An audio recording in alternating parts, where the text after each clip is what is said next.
हसन नवाज और हुसैन नवाज के वारंट गिरफ्तारी मुअत्तल। इस्लामाबाद की एहतसाब अदालत ने फैसला सुना दिया। 14 मार्च तक के लिए मुल्जिमान के दायमी वारंट गिरफ्तारी मुअत्तल किए गए। जज नासिर जावेद राना ने दरख्वास्तों पर समाअत की। हुसैन नवाज और हसन नवाज ने वारंट मुअत्तली के लिए अदालत से रुजू किया था।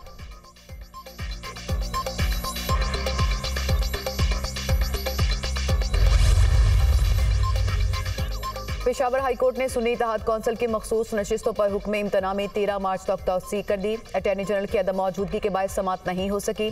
सुन्नी इत्तेहाद कौंसिल ने पंजाब में मखसूस नशिस्तें न मिलने का इकदाम लाहौर हाई कोर्ट में चैलेंज कर दिया।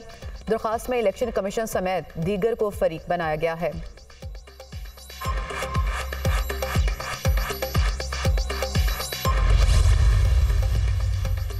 वज़ीर-ए-आज़म से chairman joint chief of staff committee की मुलाकात। जनरल साहिर शमशाद मिर्जा की शहबाज शरीफ को मनसब संभालने पर मुबारकबाद, नेक ख्वाहिशात का इजहार किया। मुलाकात में मुसल्लह अफवाज की पेशा वराना अमूर और सिक्योरिटी से मुतालिक तबादला ख्याल हुआ। हुकूमत फॉर्म 45 के मैंडेट पर गलत तरीके से काबिज हुई। जिस मुल्क में कानून की बालादस्ती नहीं होगी वो नहीं चल सकता। जेल सुप्रिंटेंडेंट ने बानी PTI से मुलाकात नहीं करने दी। लीडर ऑफ अपोजिशन को कायद से मिलने से रोका जा रहा है। उमर अयूब की मीडिया टॉक। असद कैसर कहते हैं कि जो फॉर्म 45 के मुताबिक नहीं आए उनको असेंबली से निकालेंगे। ग्रैंड अलायंस बनाने जा रहे हैं, तहरीक चलाएंगे।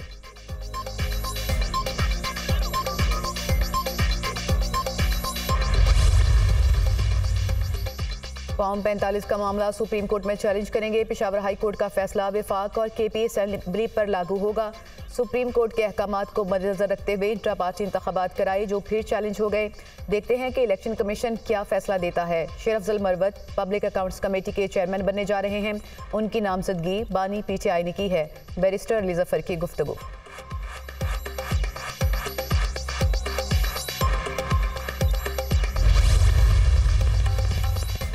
बुशरा बीबी की बनीगाला से अडयाला जेल मुंतकिल की दरख्वास्त पर समाअत। इस्लामाबाद हाई कोर्ट का इंतजामिया के सीनियर ऑफिसर को सब जेल बनीगाला के दौरे का हुक्म। 31 जनवरी से लेकर अब तक बुशरा बीबी से कितनी मुलाकातें हुई, अदालत की जेल सुप्रिंटेंडेंट को रिपोर्ट जमा कराने की हिदायत।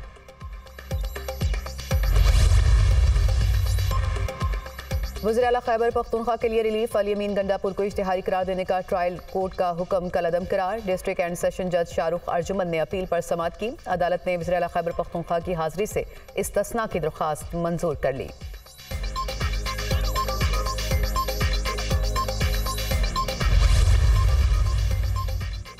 वज़ीर-ए-आज़म की निजकारी का अमल बर्क रफ्तार बनाने की हिदायत। मईशत की बहाली और अवाम को रिलीफ का अमल तेज़ करना होगा। काबीना की तश्कील के साथ ही हल तलब मसाइल पेश किए जाएँ। वज़ीर-ए-आज़म शहबाज शरीफ का इजलास से खिताब। बिजली कंपनियों को सूबों के हवाले करने की तजवीज़ पर जायज़ा कमेटी तश्कील। निजकारी में शामिल तमाम इदारों की फहरिस्त और पेशरफ्त रिपोर्ट तलब।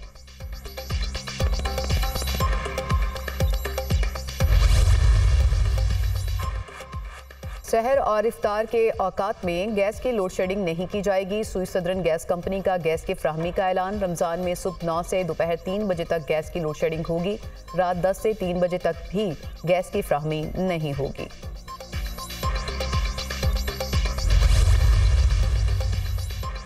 खैबर पख्तूनख्वा काबीना में मरकजी कायदीन के रिश्तेदार शामिल। उमर अयूब के चचाजाद अरशद अयूब सूबाई काबीना का हिस्सा। असद कैसर के छोटे भाई आकिबुल्लाह को भी वजारत मिल गई। शहराम तारकई के भाई फैसल तारकई भी खैबर पख्तूनख्वा में वजारत हासिल करने में कामयाब। साबिक वफाकी वजीर नूरुल हक कादरी का भतीजा अदनान कादरी भी काबीना में शामिल। शेर अफजल मरवत के छोटे भाई खालिद लतीफ़ वज़ीर आला के बशीर मुकर्रर।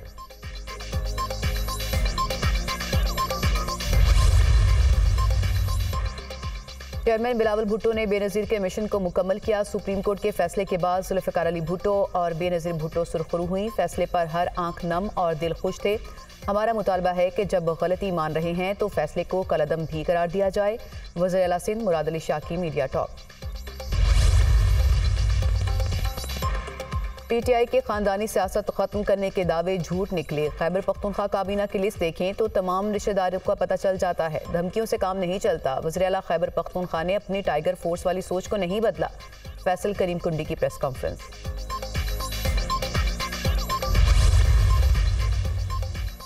मौलाना फजलुर रहमान सियासी बसीरत रखते हैं। उनके शिकवे कुछ लोगों और इदारों के साथ हैं। शिकायत डायलॉग के जरिए हल हो सकती हैं। आपको बैठना पड़ेगा, डायलॉग करना होंगे।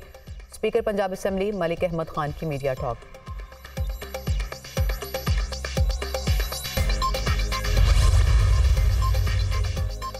पंजाब काबीना ने रमजान निगहबान रिलीफ पैकेज की मंजूरी दे दी। वज़ीर आला मरियम नवाज की ज़ेर सदारत सूबाई काबीना का पहला इजलास। ज़िलाई सतह पर सस्ते रमजान बाजार लगाने की भी मंजूरी।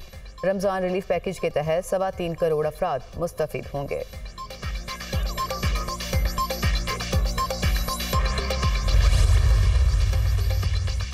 और वज़ीर आला सिंध का 22.5 अरब रुपए के रमजान पैकेज का ऐलान। सिंध की 60% आबादी को 5,000 रुपए नकद देने की भी मंजूरी। कम उजरत वाले 45 लाख खानदानों को रमजान में रिलीफ देने का फैसला।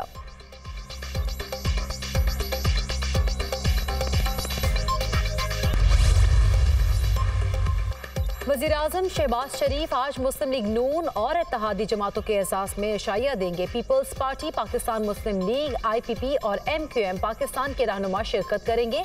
BAP, NP के अराकीन कौमी असम्बली को भी दावत। आइंदा की सियासी हिकमत अमली पर तबादला ख्याल होगा। सदर पाकिस्तान के इंतखाब के हवाले से भी इत्तेहादियों को एतमाद में लिया जाएगा। पार्टी रहनुमाओं से वफाकी काबीना की तश्कील पर भी हतमी मुशावरत की जाएगी।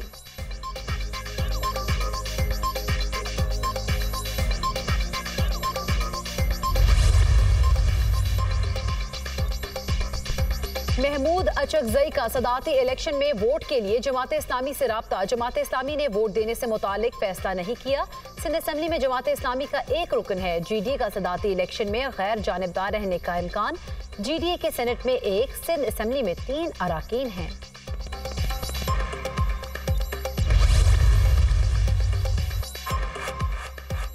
खैबर पख्तूनख्वा काबीना में मरकजी कायदीन के रिश्तेदार शामिल। उमर अयूब के चचाजाद अरशद अयूब सूबाई काबीना का हिस्सा।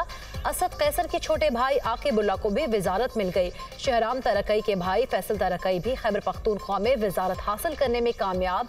साबिक वफाकी वजीर नूरुल हक कादरी का भतीजा अदनान कादरी भी काबीना में शामिल। शेर अफजल मरवत के छोटे भाई खालिद लतीफ वजीर आला के मुशीर मुकर्रर।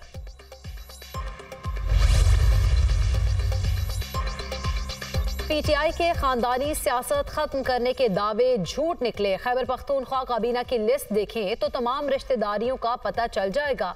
धमकियों से काम नहीं चलता। वज़ीर आला खैबर पख्तूनख्वा ने अपनी टाइगर फोर्स वाली सोच को नहीं बदला। सियासी क़यामत की निशानी है। मौलाना और इमरान खान इकट्ठे हो गए। उम्मीद है अब PTI वर्कर्स फजलुर रहमान को किसी दूसरे नाम से नहीं पुकारेंगे। पंजाब और खैबर पख्तूनख्वा के गवर्नर पीपल्स पार्टी सिंध और बलोचिस्तान के गवर्नर नून लीग मुंतखब करेगी। फैसल करीम कुंडी की प्रेस कॉन्फ्रेंस। वो मामलात जो मौलाना के थे जिनमें वो बिल्कुल मुकम्मल तौर पे सही अंदाज में ये बात कहते थे, तो मेरी मौलाना के लिए एक बड़ा एहतराम का रिश्ता है उनके साथ हमारा। और वो अगर आज अपनी को बात कह रहे हैं, उनकी बात में ये इस बात का, मैंने आज उनकी एक स्टेटमेंट देखी जिसमें उनका कुछ वो जिक्र कर रहे थे, जिसमें उनके शिकवे कुछ इदारों के साथ हैं, कुछ सियासी लोगों के साथ हैं, तो ये बात भी डायलॉग सी हो सकती है ना। मौलाना फजलुर रहमान सियासी बसीरत रखते हैं। उनके शिकवे कुछ लोगों और इदारों के साथ हैं। शिकायत डायलॉग के जरिए हल हो सकती हैं। आपको बैठना पड़ेगा, डायलॉग करना होंगे, वरना आप झगड़े में रहेंगे। कुछ अनासर अदम इस्तेहकाम चाहते हैं। सियासत में तकसीम है। एक तरफ लोग तरक्की और मुफाहमत की बात कर रहे हैं, दूसरी जानिब मौजूद टोला गुमराही के रास्ते पर खड़ा है। वो लोग कहते हैं कि जलाओ घिराव किया जाए। स्पीकर पंजाब असम्बली मलिक अहमद खान की मीडिया टॉक।